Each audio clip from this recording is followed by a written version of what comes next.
here with head men's soccer coach Fred Jungemann after a weekend away. You tied East Bay and had a loss at San Marcos. So just talking about how those went, what went well, what didn't. Friday night went well. I mean, we played really well on Friday night. East Bay have been having a great season and are doing really well, and so playing at their place on Friday night under the lights was always going to be a tough game, and we knew that, and it was everything we expected it to be. It was high pressure, a lot of energy, a lot of excitement. It was a very, very good game from both teams. We performed really well. We created chances. We had opportunities to win the game. We made a couple of mistakes defensively, but when you're playing against good teams, they put you under pressure and make the game hard, which they did. And we made a couple of mistakes, one that led to a goal, and those things are going to happen in those types of games. But I thought we played really, really well. I thought we deserved more out of the game. I thought we deserved to win. But having said that, East Bay also played very well, and so a point is still better than none. So after Friday night, we were hoping to kind of parlay that into Sunday, but travel this time of year always starts to compound, and this road trip was by far the longest road trip of the year. To play in the Bay Area on Friday night and then to play in San Diego on Sunday morning. It's less than 48 hours away from traveling all the way across the state. I mean, we got up early on Saturday morning and left the hotel early and didn't arrive in San Diego until almost 3 o'clock in the afternoon. And so that type of travel, obviously takes its toll on our legs. No excuse, because it's the nature of this conference. But we showed up Sunday and obviously didn't have a similar level of energy, and that had its impacts in the game for us as well. I thought we played very well at times against San Marcos, but again, made a couple of mistakes that they pounced on. They definitely had a little bit more energy overall over the course of 90 minutes, but playing away is always difficult in this conference, but playing away when you travel across the entire state over the course of 48 hours has a tendency to make things even more complicated, and it showed. And now we're in a difficult spot moving forward, but we're at home for the next 2 games, so hopefully we can use that to our advantage and get a couple good results. And what's the message to the team like right now with the margin of error to get into the CCA playoffs so small? I told you so. I mean, no, but it is kind of, because we've been talking all along with you guys, but also with the team, about how difficult this conference is. And when you drop points in games where you're playing well and games where there's a possibility for you win, then those kind of things come back to haunt you at some point, because you kind of paint yourself into a corner where there's less and less options. And we're at a point right now where we don't hold our own destiny in our hands. We need help from a couple other people as far as results go to have the chance to get into the conference tournament. There are things that are potentially doable, but when you don't control your own destiny, that's when things start to get a little frustrating for you, because you could go out and play. We could go out and play this weekend and get 2 great results, and then only find out that the results from the opponents didn't go our way, and then our season's over. And so when you play in a conference like this where the competition level is so strong week in and week out, there's a couple ties from earlier in the season that we should have probably gotten results, and there's at least one win in conference where we dominated and played really well and actually lost. And when you're giving away points in this conference, particularly when you're giving away points when you're playing well enough to win, eventually you get to a point in the season like we are right now, where your backs are against the wall and the pressure gets ramped up, the expectations get ramped up, and there's no room for error. And what morals do you hope that the people, not just those who will come back next season, but everyone on the team learns from this season and how it's gone? Yeah. I mean, not to sound like a broken record, but I've been saying this with this program every single year.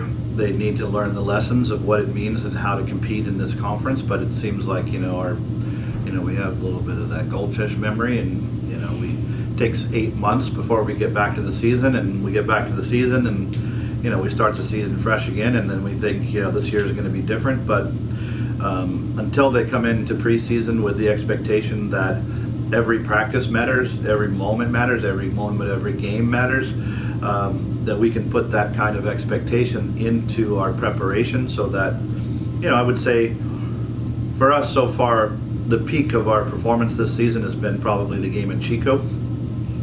I think we matched that at large stretches in the game against East Bay on Friday as well, and to a certain extent for some moments on Sunday.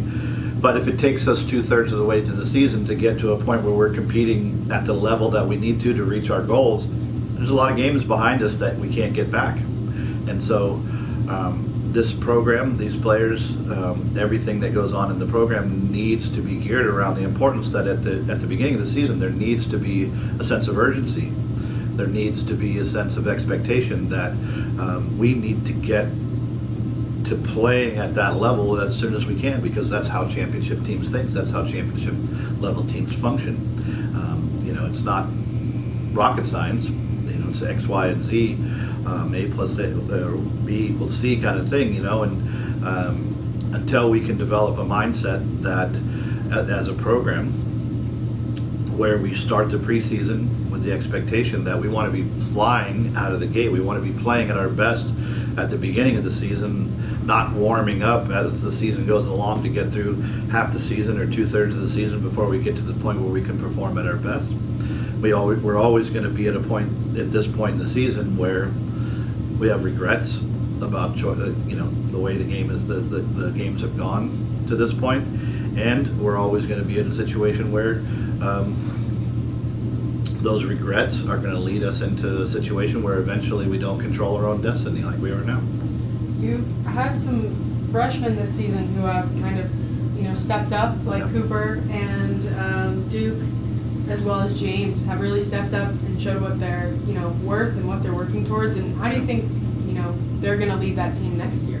Yeah, we're very optimistic about that. It's still a ways off, but to be honest, all 5 of our freshmen who have been on the roster this year have done extremely well. They've answered the call and contributed significant amount of time for us this year. I think you'd have to go back to my second or third year here to a season where we were so heavily reliant on minutes from freshmen. But our freshmen have done extremely, extremely well. Like not just Cooper and James, but all of the guys.